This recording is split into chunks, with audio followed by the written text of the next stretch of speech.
মান্না সাহেবের আগামী এই যে ইলেকশন আসছে সেখানে তার প্রতিদ্বন্দ্বিতা করার ক্ষেত্রে কোনো প্রতিবদ্ধকতা নাই।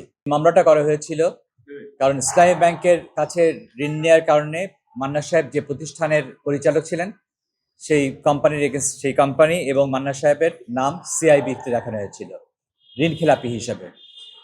কিন্তু ইতিমধ্যে যেহেতু বাংলাদেশ ব্যাংকের আদেশক্রমে ইসলামী ব্যাংক রিস্যু করে পুনঃতফসিল করে ঋণ এবং পুনঃতফসিল করার পরেও যেহেতু বাংলাদেশ ব্যাংকের সিআইবি ক্লিয়ার হচ্ছিল না খেলাপি ঋণ গ্রহীতা হিসাবে, সেহেতু এই সিএমপি বা প্রভিশনাল লিভ পিটিশনটা করতে হয়েছিল। এবং আজকে যে আদেশ হলো এর ইতিমধ্যে ইসলামী ব্যাংকও রিস্যু করে দিয়েছে এবং বাংলাদেশ ব্যাংকের কাছে সিআইবি সংক্রান্ত ঋণ খেলাপি হিসাবে না দেখানোর জন্য যেসব আনুষ্ঠানিকতা করতে হয় সেগুলো তারা করেছেন।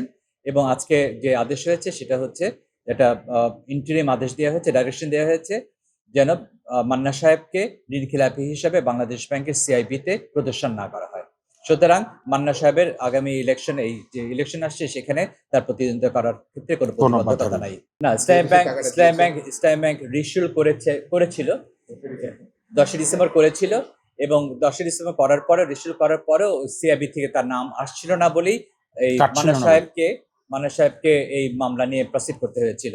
এবং আলটিমেটলি ইসলামী ব্যাংক রিস্যু করে তার উপর যে দায়িত্ব বর্তায় আইনগতভাবে, যে রিস্যু করার পর বাংলাদেশ ব্যাংকে জানাতে হয় যেন তার নাম কোনো একজন খেলাপির নাম যেন ঋণ গ্রহীতা হিসেবে যেন না দেখানো হয়। যেহেতু রিস্যু করা হয়েছে এবং ডাউন পেমেন্ট হিসেবে যে টাকা দেওয়ার কথা সেটা প্রতিশ্রুতভাবেই সেটা দিয়েছে, তার থেকে বেশি দেওয়া হয়েছে।